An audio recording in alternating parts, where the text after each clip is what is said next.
Dark Souls is smelly. Dark Souls is helly. What the hell? I would even dare to say that Dark Souls is a little scary. But while usually being a series known for its difficulty and dark worlds that'll have you constantly cautious, shield up, teeth chattering, butthole puckered, it's also a world that sometimes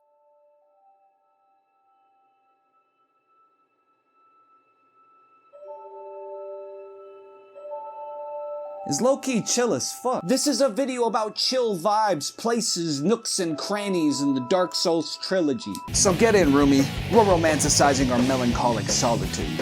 What's good, y'all? It's me, your favorite internet roommate. There's so much talk about the dread and the difficulty and the lore of these games, but nobody talks about the chill, calm little moments or respites from all the shit. Like, look at this undead. Straight chillin'. Meanwhile, the area surrounding is full of ghosts of the long undead and baby ghosts too. When you eventually flood the area and walk around, all you hear is the crunching of the long gone mushing corpses. But then there's this guy, a certified vibe. God forbid the dark, dreadful game catch itself a little vibe. Like, yeah, these games will beat you down and double fist you physically and emotionally beyond repair, but that is what makes these moments, these little moments, that much more safe and comfy. Ooh, I'm a victim. As an unapologetic FromSoft glazer, I take heed and appreciate a lot of things Miyazaki says. So one of the things he said that has always really struck a chord with me about why I love these games was in the Dark Souls design works, where one of the designers brought back a drawing of his vision of the undead dragon. It looked really gross and ugly and scary. Miyazaki handed it back and said, "This isn't dignified." Quote, "Don't rely on the gross factor to portray an undead dragon. Can't you instead try to convey the deep sorrow of a magnificent beast doomed to slow and possibly endless descent into ruin?"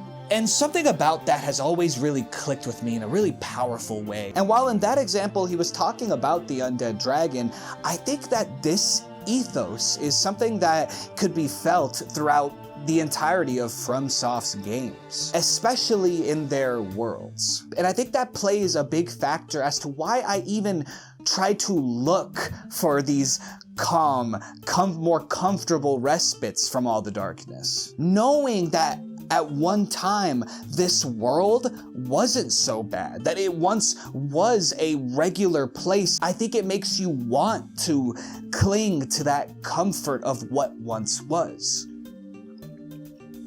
Or I don't know, maybe it's like the zoomer in me, you know? That makes me want to look at everything in a post-ironic lens. So I can derive some form of comfort or levity in a dark situation. Like, yeah, maybe this world is, long gone and dead. There's nothing I can do about it.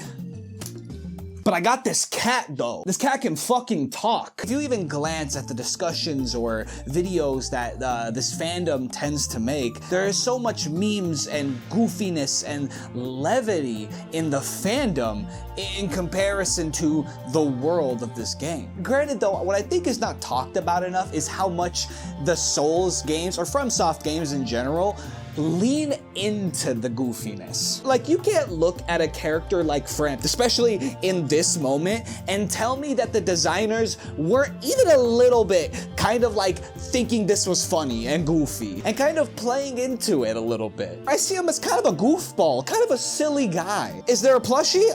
I'd buy it. I'd like to think that I'm the kind of guy that if I was staring at the abyss and it was staring back at me, that I wouldn't blink. So I think it's important to try to find the little glimmers and hope within all the darkness. The dark soul.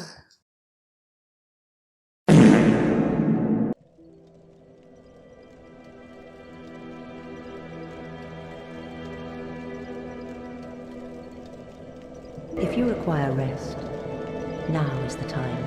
That is, after all, what the bonfire is for. Pretty obviously, one of the first little safe havens you'll connect with in this trilogy is Firelink Shrine. I mean, you just went through a gauntlet of fuckery. You woke up in a prison, a cool random knight drops you a key, then you get ambushed by a demon with a fatty, then you get rolled by a ball trap like a Looney Tunes character, then you see that cool knight dude again, and then he starts yapping at you about like the chosen undead and the prophecy foreskinned it, and whatever, dude, just give me the Sunny D. My point is, you went through a lot of unfamiliarity, and coming to Firelink feels familiar, despite it being your first time. The music is warm, yet melancholically solemn, and it's really captivating. At this point, it fills you with a sort of sense of wonder. I find the aesthetic and architecture here so comfy. It's that like old ruined cobblestone with like overgrown greenery all over it. Big fan, big fan. But I wouldn't say it became like home or like a chill, calm, relaxing place, a vibe if you will, until I went to the skeleton graveyard, died at the skeleton graveyard, and then decided to go down the actual path and a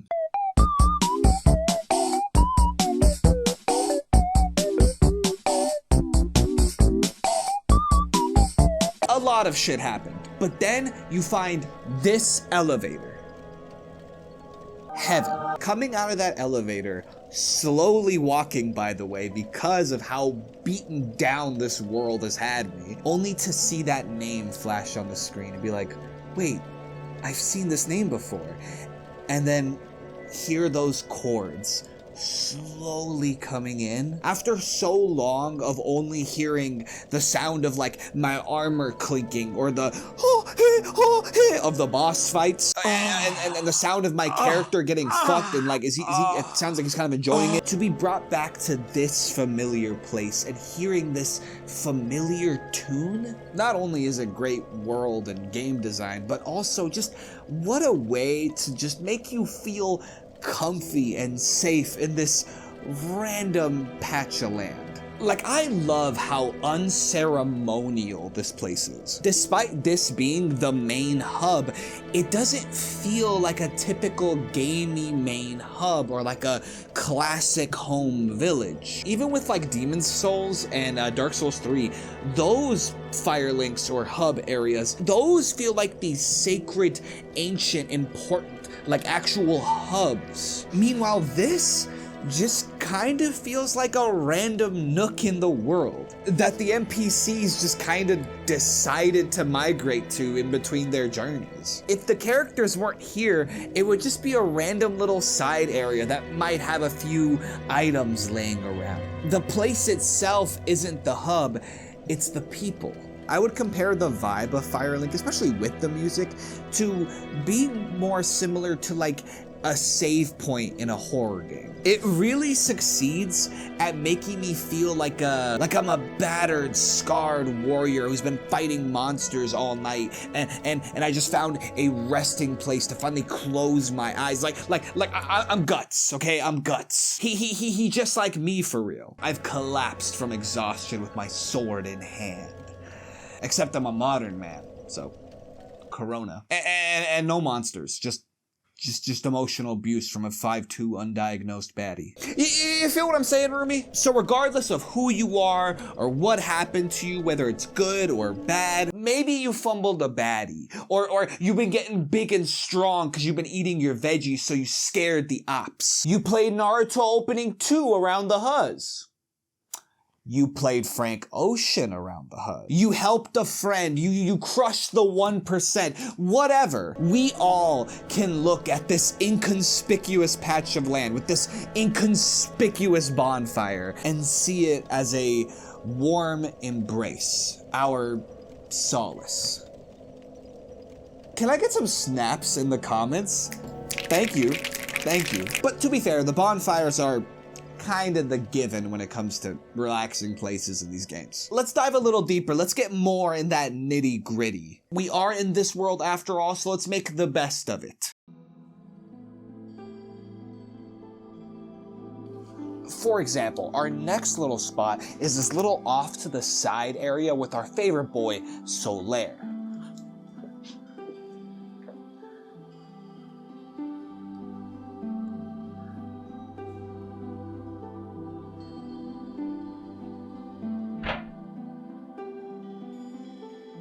That was like the whole reason I wore these shades for this video. I just really wanted to like pay off that joke. This is still one of the most captivating skyboxes in the entire game for me. Which makes sense given, you know,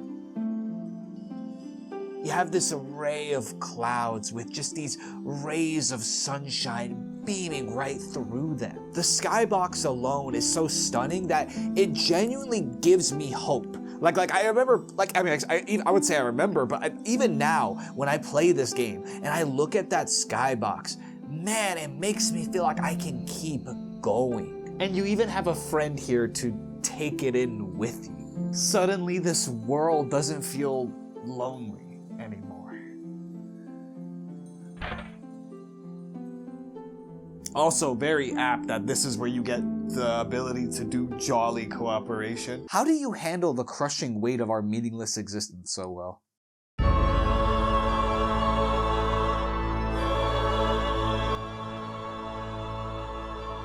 Though, to be fair, most areas where you're just kind of like chilling with another character are kind of a cheat code, kind of a given. Like, take Enter Londo, for example. While a beautiful, serene place, vibe-wise, it's eerie as fuck. It's just so empty, quiet, and vast. It constantly feels like something's just not quite right. Something is slightly off.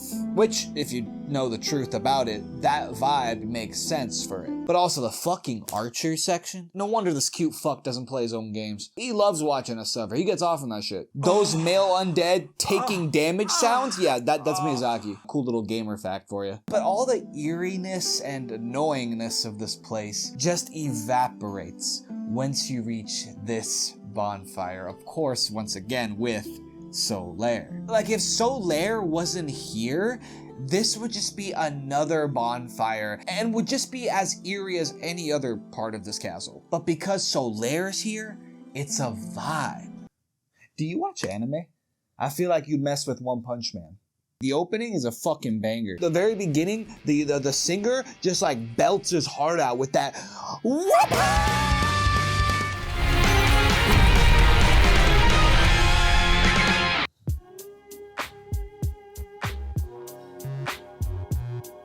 I'm a master of segues, let's fucking talk about it. You got, I pulled one over on you. You have to stay now and watch this. This video is sponsored by Crystal of Atlan. Crystal of Atlan is a magic punk MMO action RPG and is also cross-platform. Google Play, App Store, PC, PS5, you name it, it's there. And right now they have a collab going with One Punch Man. The event is live till July 26th and you can get on right now and get a bunch of collab awards completely free, some of which literally turn you into Saitama. And just like Saitama, you can go and whoop Boros's ass in the new raids. Even new mounts inspired by One Punch Man characters. There's 11 characters to choose from, all with different builds and unique skills. And you're not gonna believe this shit. You can just choose one. Like any of them. You can just choose any of them. You don't have to like pay to pick a character, to get a character that you liked. That shit's kind of crazy. No money spent, no gambling, no rolling, nothing. Just pick a character you like. But it goes even more in depth because each of these classes have at least 2 different like subclass tree branches that the character can go into that completely change how the character looks and fights. The Musketeer class could either be a gunner type style or a bounty hunter style. If you pick the Swordsman, you could either be a magic blade user, and basically what he does is you're gonna be the Berserker. Pick the Berserker. You could be Guts. Be Guts. This guy is Guts. He's the Berserker class. Pick that one. I'm gonna pick that one. So will you. I'll see you in there. If any of that sounds interesting to you and you wanna help me out, then please check the description or the pinned comment below and download Crystal of Atlan so you can play as One Punch Man or Guts. Like, what kind of, your choices are peak or peak. I don't know what else to tell you. Thank you, Crystal of Atlan, and back to the video. Or how about just chilling with Big Hat Logan as he studies? I got the tea going, he's reading the lore, I'm watching Vati. It's a vibe. Built for Seed the Scaleless as reward for his help against the everlasting dragons. Another favorite of mine, and I genuinely think one of the most beautiful little areas or nooks and crannies in this game, it is this gorgeous radiant green patch of land where the Sunlight Covenant statue is. Coming to this little greenery-based haven after dealing with a fucking fire-breathing dragon literally like not even 5 feet away is so needed, and this is easily the best use of the Sunlight statue. Like in DS2, it's just in some like random ass corridor, and in DS3, it's just in like a random room in Lothric. But this is a vibe. And I think it's a great personification of that undead dragon ethos that Miyazaki had. Looking at this crumbled ruined statue surrounded by greenery, it once again evokes this feeling of that maybe this statue was important at one time. I mean, we kind of know it was. But now all that's left is a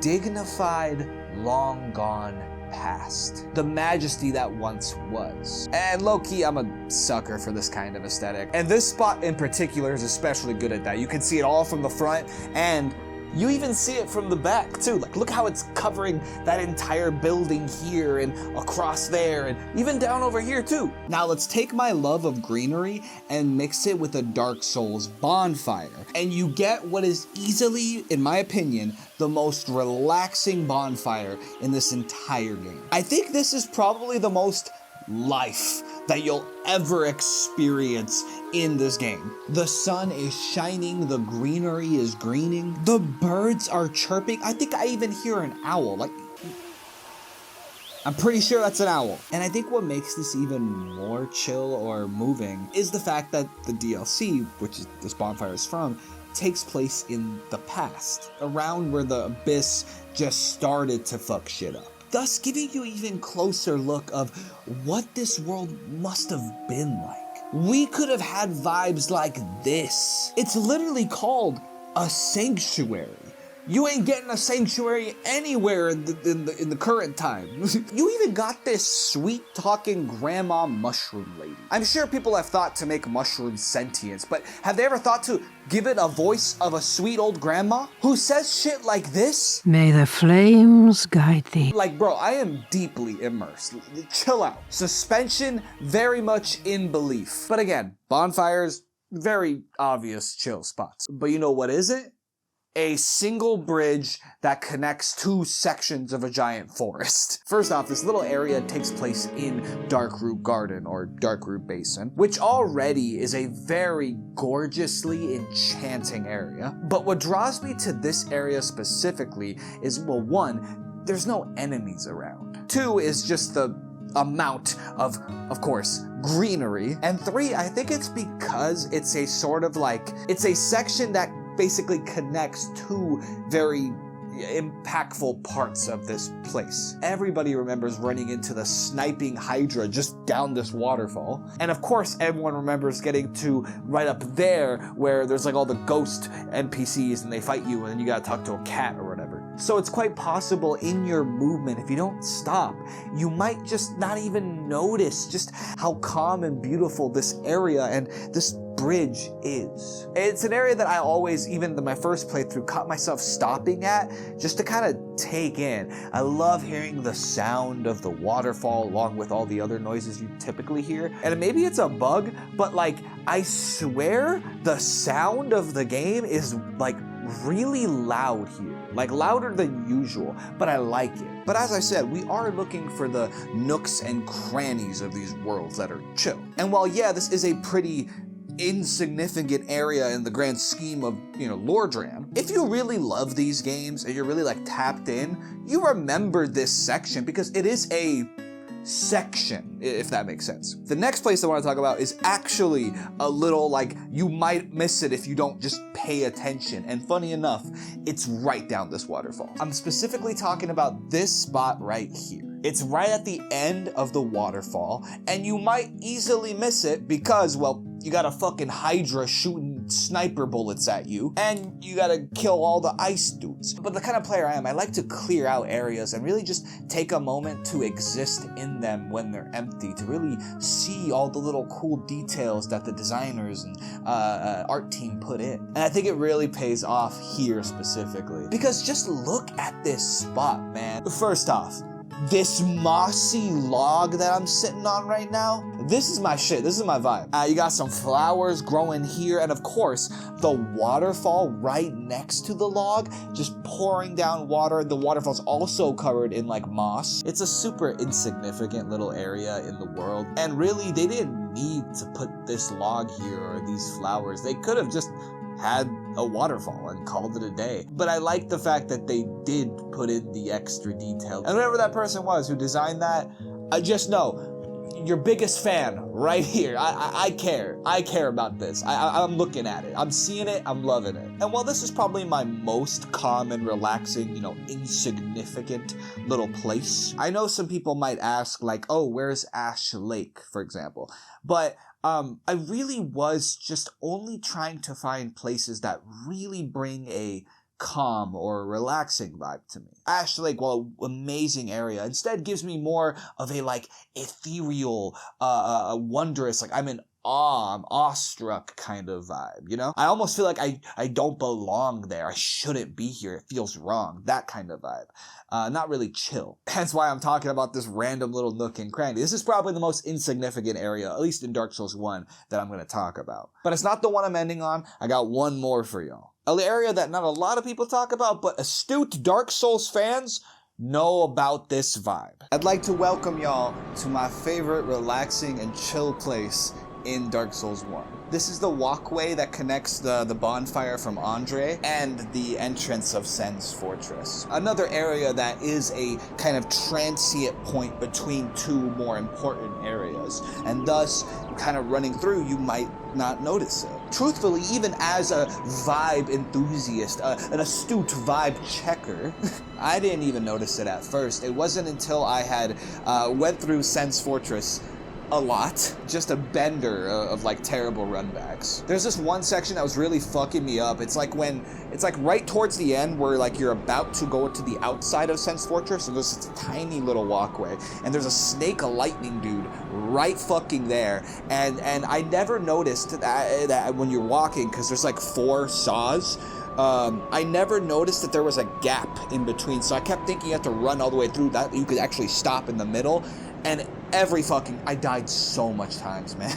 Also, I was dealing with Joy-Con drift, fuck me. I was sweating, I was angry, very much at my wit's end. And then as I was going there again, I stopped, put the controller down, tried to just calm down, and then I just started listening. And then suddenly something clicked. Like, one, the area is surrounded by these trees, which is very beautiful. But as I kept listening, you hear the sound of birds. And it's not like a unique sound. Like, I'm pretty sure this is a stock bird sound from a lot of video games, right? It's strange to hear life in such a dead world.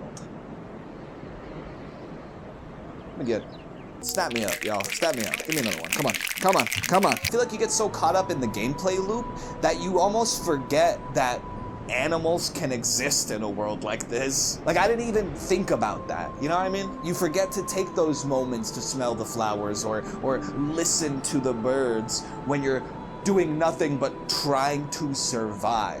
There's probably a metaphor there for like Dark Souls as a whole, but a lot of people have already made that video, including me. So I'll just keep things simple. Look, this world is cruel, so appreciate the fact that you got your onion boy here, that you can put your arm around and take in these little moments where you can. Look, to keep it all the way ethereal with you, basically, we're thugging it out, but in a deeply cerebral and esoteric way.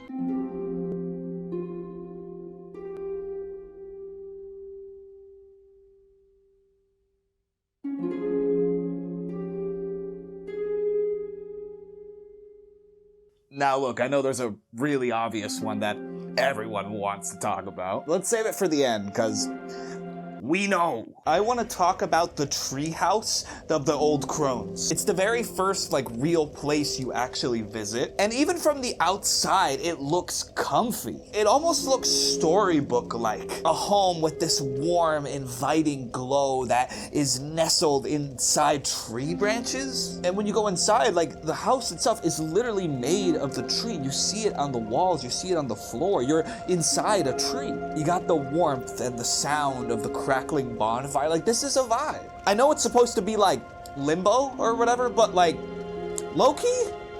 Limbo kinda chill. And yeah, sure, I gotta deal with these crones laughing at me and speaking in riddles and shit. Okay, gang is a little weird. They still cool though. There's even an upstairs bedroom where you could actually sleep in. And yeah, it's a shitty bed. But Rumi, look, you should have seen me at my homie's place when he forgot to bring down blankets. I can handle this. One of the things I always loved about Dark Souls 2 specifically, before Elden Ring, DS2 was easily the most colorful and varied world of these games. It made exploring Majula really fun and interesting. Not that it's not a dead world like Dark Souls 1 and Dark Souls 3, because it is, but they made it so while it is dead, you could still find a lot of color and beauty. And to me, one of the most clearest examples of this is Hyde's Tower of Flame. But granted, there's a lot of enemies around here that are really annoying, so I picked the Cathedral of Blue, this little area right here that you can just kind of chill at and just kind of actually take a moment to admire just the art direction of this game. The buildings of a lost time now drowned and sunk in this beautiful water. I don't know what it is with like DS2's color palette, but man, the colors hit so different in this game. The art direction was off the charts. And specifically, like look at this water. And I'll say this is gonna sound like the most like specific opinion ever, but I don't care, I have this opinion. DS2 water, in general, looks better than water in like any other one of these games. I don't know what it is about it, but even more specifically, it looks at its best in this area. Look at this water, dude. It's like, it looks like a painting. It's painterly. That's the main thing about Dark Souls 2 that I think gives it a really cool, unique chill vibe, is that the areas almost look like, I want to say, Renaissance paintings. That's the kind of vibe I feel out here, and it makes me want to just chill out and take it in and kind of enjoy it like I'm actually chilling in a painting. Though I think we can all agree in unison, fuck this guy. And I'm following that up with another, even less significant area. It's specifically this like sword statue that broke and is kind of sticking out the side of the Forest of the Fallen Giants. First off, just being able to run up like a broken sword from a statue, you can't tell me that's not cool as fuck. And again, plays into that like really painterly Renaissance painting kind of thing. Granted, there's an ambush here, you have to deal with the enemies, but once you do, just being able to chill on this sword, and of course, there's greenery, there's vines like chilling off to the off the side of the sword. I love that. And look at this fucking sunset. That's the other thing. DS2 probably also has the best sunsets of the entire series. Like, if I legit lived in this world, this is my telling a girl like, hey, I know a place type vibe, you know what I mean? I'm bringing a little picnic blanket, a basket. We're having a good ass date right here. And then we could just chill, listen to the sound of the waves and I think those are seagulls. They could also be crows, because you also hear a lot of crows in the Forest of Fallen Giants, but the sound design is fucking immaculate. I really love the vibe of this place. And though I am kind of going back to back on like pretty off to the side areas, I want to talk about one that's a little more prominent, and it's not too far away, and that is the bonfire of the Forest of Fallen Giants, the main one. Not counting the hub, I do think this is, to me, my favorite bonfire in this whole game. It's a really gorgeous setting for a bonfire. You got the ancient statue in the back, the tree branches that are kind of canopying the little area itself. And much like the Solaire one, I think it's because of the darkness of the room, the bonfire gives off this like much wider ray of an orange glow, and it's really warm and it's super inviting. It's definitely a really chill place to be. It's a bonfire I tend to really remember in my head on like if I put Souls games in my head and like in the way of like an art book, this bonfire is a whole spread page. Real quick, Rumi, in the comments, let me know your favorite like bonfire location aesthetically. Like which one do you constantly remember in your head and is very beautiful to you as a bonfire? I feel like a lot of what's drawing me to these locations is definitely the superb art direction of Dark Souls 2. This next section is like right next to Majula, and I remember the first time playing, it always really captured me. I think it's similar to the bridge in DS1 where there just seems to be a lot more life here in this dead world. Going off the art direction again. First off, even entering this little nook is really beautiful. You have this opening that is just like full and canopied by tree branches. Then you go deeper in and you start to see hints of sunlight.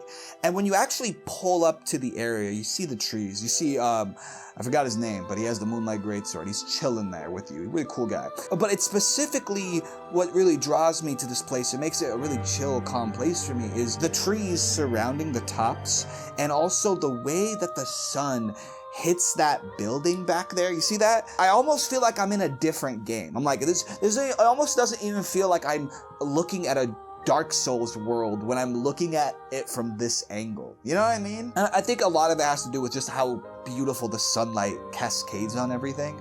But yeah, I've always really enjoyed this area, and I always tend to stop and take it in almost on every playthrough right before going to the next location, the one we know what's coming up. Well, let's do it.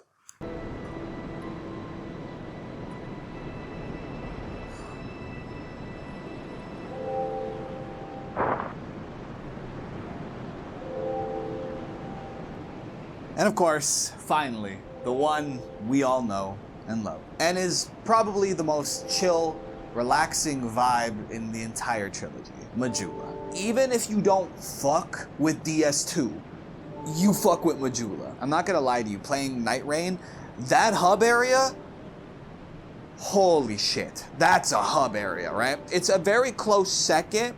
I think best hub area next to this one. It was competing, I'm not gonna lie, it's a great area, it's a great hub area, love it.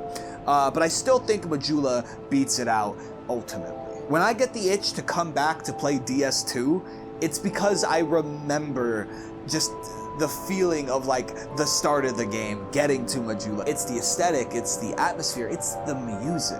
This to me is a shining example of creating a place or vibe in a video game. It unironically feels otherworldly and magical and mystical. And look, I swear I'm not just saying that as like, oh, because I'm a video essayist, I need to say flowery language and shit. I am being 100% legit when I say I am astonished at the fact that a place like this exists, that someone made this, or people made this, you know what I mean? It's something that makes me appreciate the art form of video games. The art team and the music team were able to come together to make this, to craft this place. Like, do you know how insane it is to like create a little world? Because that's what video games are. Like, yeah, sure, they're really just like numbers and codes, right? But if you let a guy romanticize a little bit, you gotta have a little whimsy in your life. Come on. Video game worlds are just little pocket dimensions, man, that have their own rules and people and vibes. And this is, to me, a clear example of that, a masterful work. The water glistening in the background from the constant golden hour sun. It constantly feels like there's a cool breeze running through this place. There has to be. It's surrounded by these huge jagged rocks, so you're constantly hearing the sound of crashing waves. And you hear seagulls, and eventually you hear the blacksmith hammering once you get him in his little area. And of course, the music adds so tremendously to the vibe and feel of this place. It's a theme that I immediately felt nostalgic to me, and peaceful, but a dissonant kind of comfort. It feels a little melancholic while also feeling hopeful, and the thing I find most interesting about it is how it constantly starts and stops. Like, there isn't really a traditional bridge like a normal song would have. It kind of sounds like it's constantly just like getting to a point and then stopping and then slowly repeating and trying again, as if the song itself is trying to remember a melody that it forgot, never fully finding it or completing it. which, if you pay attention to the themes of Dark Souls 2, it is steeped in this idea of characters forgetting who they are or what their purpose once was. And I feel this song deeply echoes that theme. I think it represents Dark Souls 2 as a whole.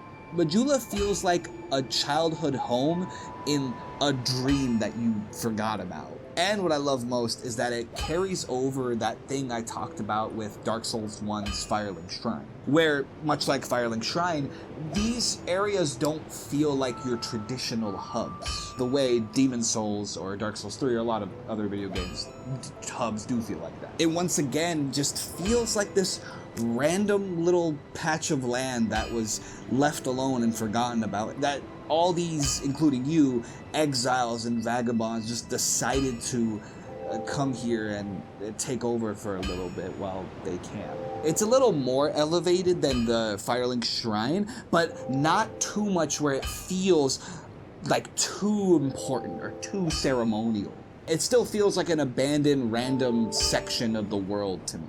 To me, this is the ideal for what I think a Souls game hub should feel like. It's the peak, and definitely the most chill, relaxing place in this game and this trilogy. But because it is a trilogy, we got one more dark, grim world to try to vibe out in. And we're gonna get into that final world after the break.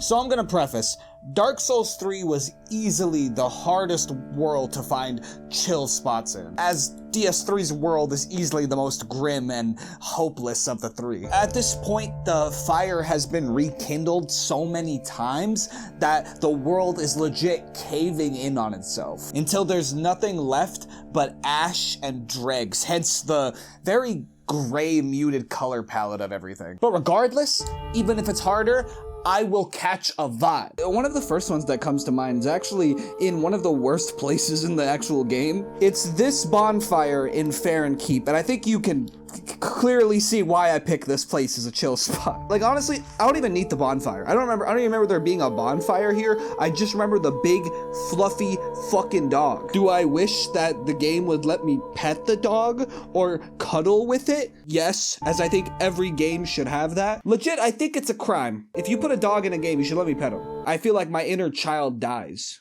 You know what I mean?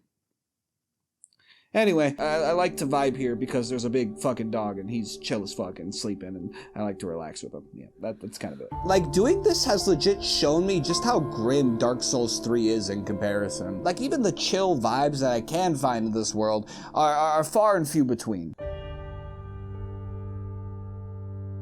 Like, my next section was gonna be on the bonfire near the Crystal Sage. You know, the one that's like in the swamp area of the Fair Keep. This place in general is not chill at all, but at least by the bonfire, by this tree, and just that little beaming light that shoots through the trees.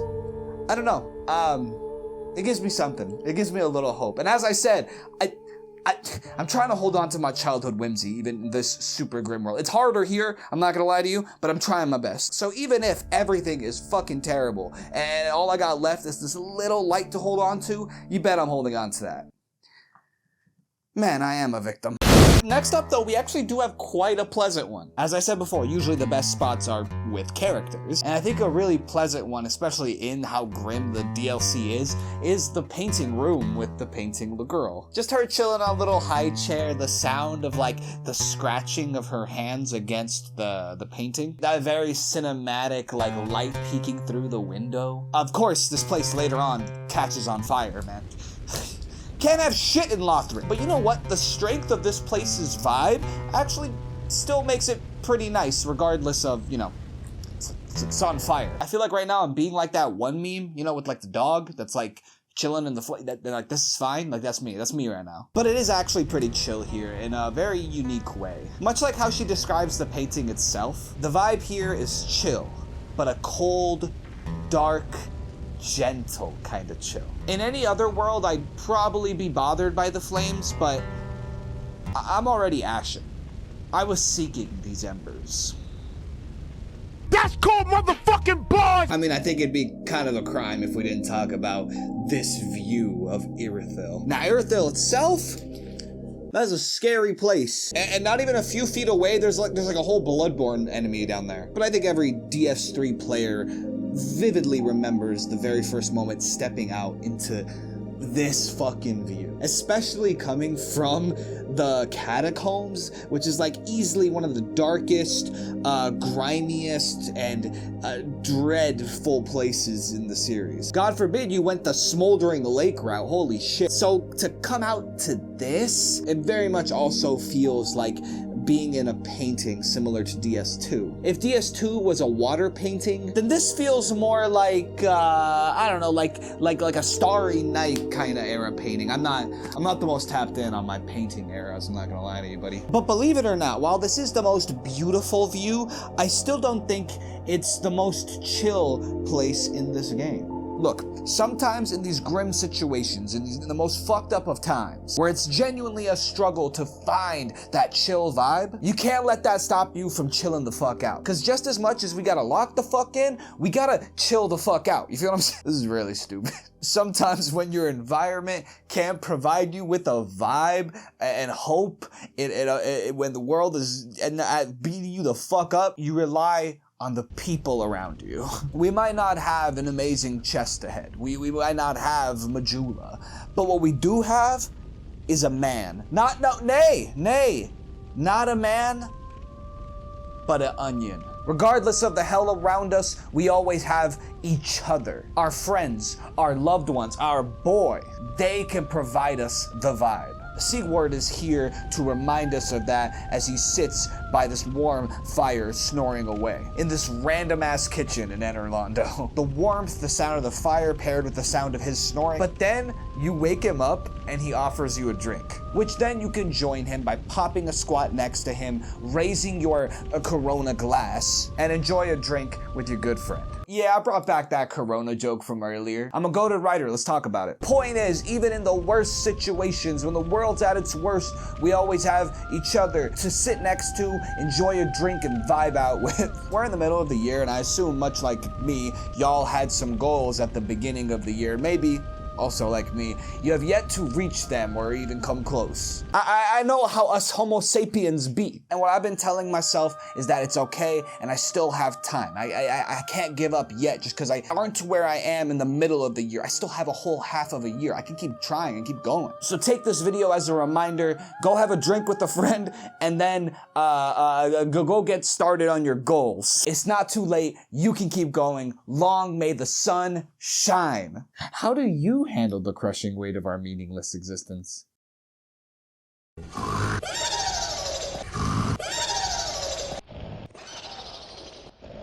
You need those little pockets of chill in between all the darkness and dread. But I want to even go a step further. I think FromSoft could add more of these chill little areas. Even in Elden Ring, where like the world is huge, I can only count so many like actual chill, relaxing places. And I get it, these games are supposed to be dark and dreadful. I'm not saying get rid of the dark fantasy. Keep the dark fantasy, but man, I wouldn't mind if there was like take Majula and just give me a few more of them. Like maybe like 10 Majulas.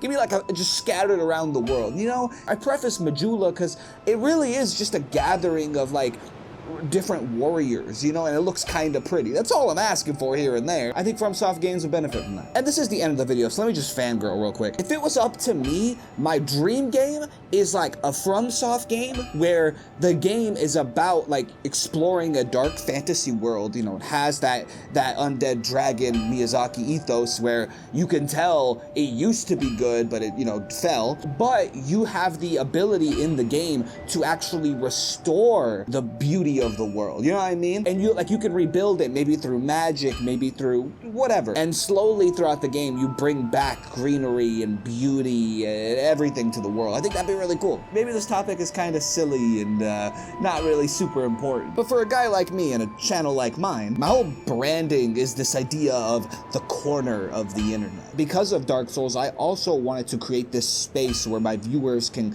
come and chill and have a little respite when the world isn't so great. It's okay to get knocked down. It's okay to like chill a bit and lick your wounds and wipe your tears for a little bit, not just immediately get back up. Do chill. After you do relax, after you do have a tear or two, then you get up and you keep trying. I hope my channel isn't just a respite for people, but a reminder that if you fall 7 times, lick your wounds, cry it out, feel bad, you know, feel your feelings, but then get back up 8 times and keep moving forward. I guess you could say I bring a sort of bonfire of the internet kind of vibe to the fun. Thank you so much for deciding to light your bonfire here on this little corner of the internet. Feel free to leave in the comments your favorite locations in the Dark Souls trilogy, because I know I can't speak for all of you. And if this shit does well, I might do the dark and unsettling places in Zelda. That'd be good.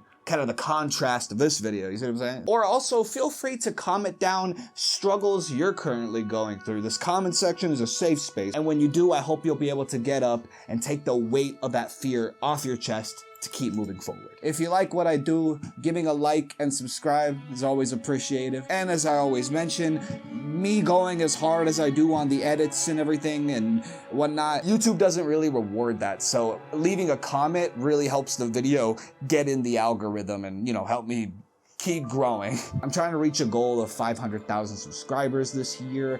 We're about halfway through the year. I'm at 250, which is, oh shit, that's halfway through.